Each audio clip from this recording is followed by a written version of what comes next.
for the delay. Hopefully, I am live and everything is going well. Um, Today, I'm going to be talking about how I went from binge drinking to drinking zero alcohol. And it sounds like easy because obviously I stopped drinking when I started, well, when I had my emergency surgery, right? I had a month before, my surgery to start the chemo. But I want to point it out that lots of people who are going through chemo, they still drink, and nobody tells you not to drink, right? So it was my choice, was my decision. And I'm pretty sure if you talk to doctors about it, they will tell you, as long as you don't drink too much. What does that mean, right? So today I want to talk about, what worked for me. My husband, in the process, he stopped drinking as well, because, he needed to be obviously there if anything happened, first of all. But it was really interesting. I had a conversation with him yesterday and I asked him, like how, why do you think it worked for you? Because both of us, we binge drink together.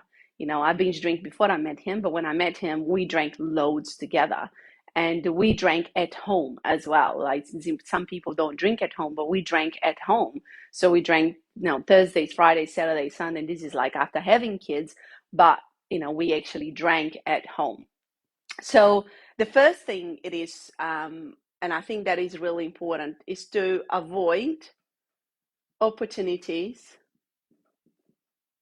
at the beginning to drink. And why do I say that?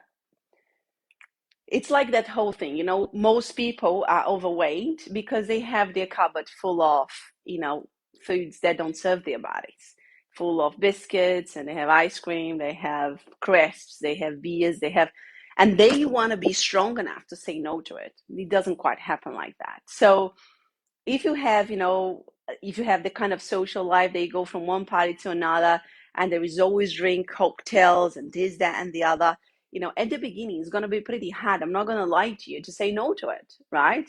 It's like, oh, I want to give up smoking, but, I still got like my matches and my rollers and my papers, everything with me. Well, then you don't want to give up smoking, right? So you're just really thinking about, at the beginning, while you're forming this new habit,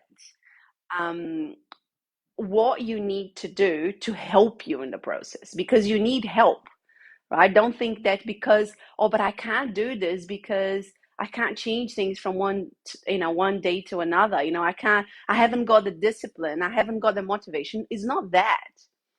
It's like when people think like, I'm going to wake up on Monday, I'm going to be, super excited to exercise and to eat healthy if they've never done in their lives. That does not happen. We are not robots. We need to change the program that we have been going in our head over and over and over again. And if your program is drinking is the only way that I distress myself, I need to drink to have fun, like the program that I had, there is no life without drinking, then you need to help yourself to change that program. And one thing would be avoid opportunities to drink, right? At the beginning. I'm not saying that it's going to be a forever thing. Why do I say that? For me, I was at home, I self-quarantined myself. I wasn't going to places and I didn't have any opportunities, to really watch people drinking and having fun and, thinking that I was missing out or anything like that, right? So that was the first thing. The second thing is rehearsal in your head. I hope I'm spelling this right. Rehearsal in your head. What are you going to say? What are you going to say in your next party? Because you're going to say to your friends, yeah? Or to your peers.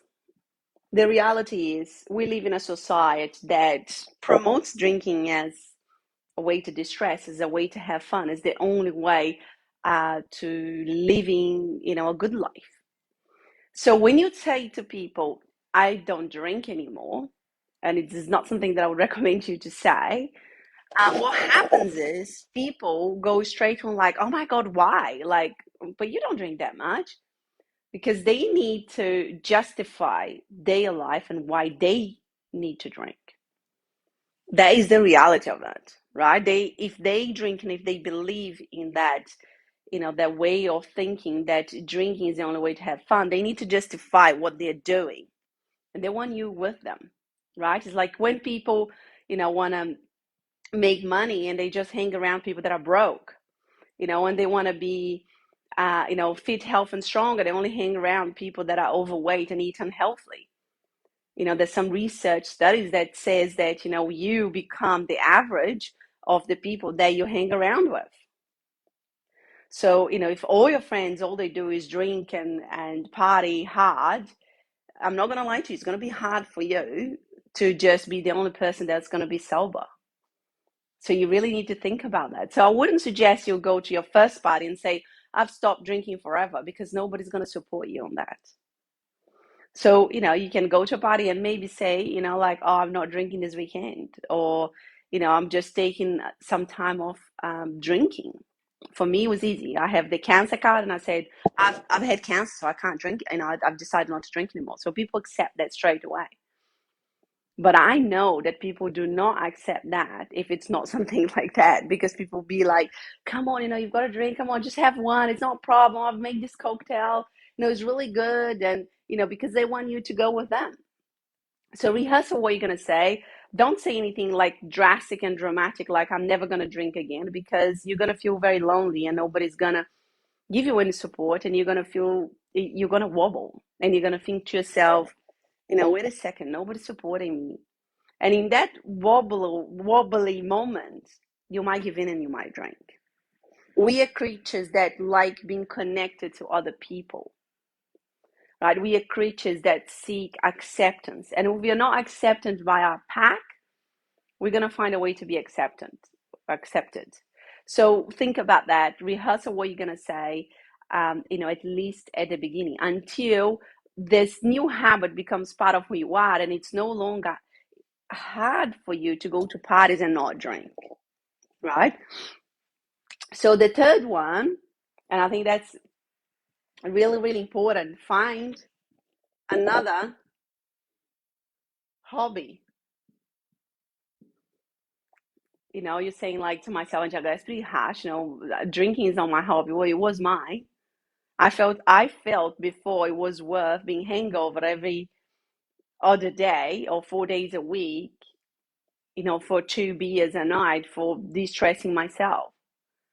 So I used to wake up exhausted with an incredible hangover, even with 2 beers.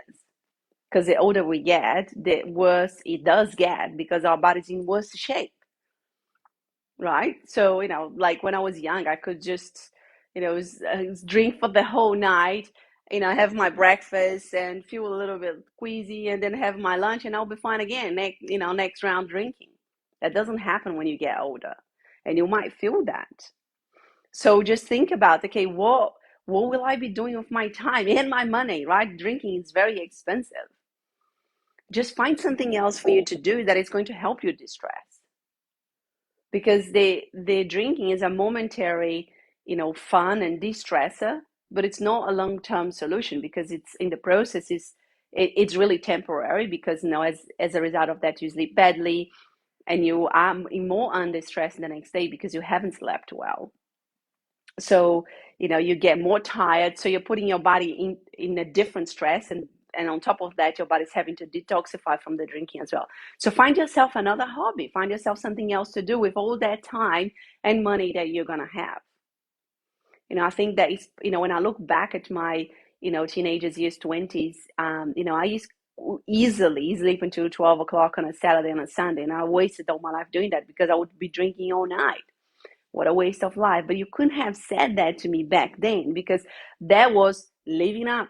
That was what I knew. That was what I accepted as my reality. That's how I numbed myself. That's how I coped with being in my body and not dealing with my emotions. So think about, what else are you going to be doing? It's important for you to replace. It's like when people want to, stop eating sugar altogether, and they're thinking they're missing out. Replace that with some healthy snacks, some fruit, or some snacks that you make, some protein bowls, or some things yummy that you make. Otherwise it's almost like you feel like this void. You feel like you're missing out, and that's the reality of it. There's no point in saying, I'm just going to stop this from one day to another, and I'm not going to miss anything about it, because you will. the more you're honest to yourself, the better chance you have at really following through with this new habit that you're forming. And, when I ask, my husband about it, like for me, it was very much, at the end, towards the end of my chemo, I thought to myself, okay, everybody asked me, 𝗕𝗢𝗢𝗓, are you going to drink again? Are you going to drink again? And I thought, I had created such a beautiful connection to my body and such a, my body was in such a good shape, even during, after chemo, because I had really focused so much on my health that I thought, I don't want to go back to feeling those hangovers. I don't want to go back to abusing my body. I don't want to go back to feeling like I felt. So I had practiced that for so long that it was easier for me to just keep riding on that bike. So you need to wait for that habit to really become part of who you are to make it easier for you. And when I asked my husband, he said the same thing. I had spent so long without any hangovers, without feeling yucky, that I thought, what's the point in drinking? It's like when people smoke, right? Like if you spend some time not smoking, it might take a while. If you smoked for 20 years, 10 years, 15 years, it doesn't quite happen like that. You might stop it like that, but expecting that you're never, ever going to feel like smoking again or drinking again is an illusion, because you will. But it's just coming back to that place of being grounded in your new decision, in your new habit, and what you're going to do, and having a plan, not just allow, I'll just hope for the best. It's just really planning and preparing for, this new habit that you're forming. So guys, I really hope this is helpful to you. Drinking was a massive part of my health, I had stage 3 bowel cancer, like no wonder, I was hammering my liver. It was all going down to my gut. Drinking, it's full of sugar. It was like filling my gut with sugar, causing all sorts of different havoc. People that, tell me, oh no, but I'm eating a keto diet, I'm eating zero sugar, but they're drinking 2 beers a night. In each beer, there is 9 teaspoons of sugar. Oh, I'm drinking wine. There is a lot of sugar in wine. So don't like, this is cheating. If you are deciding to drink alcohol, by all means, go for it. But, you need to know that alcohol, it's not only harming from the perspective of the alcohol itself that the liver has to detox from, but also the amount of sugar that is in it. So I hope this is helpful to you. If you have any questions, please let me know. And if you haven't joined my challenge yet, it's going to start on the 9th of May. We're going to spend 5 days together, change your habits, change your life. If you don't know about my story, I'm a stage 3 bowel cancer survivor, and I feel the healthiest and the happiest I've ever been. And all I did was change my habits.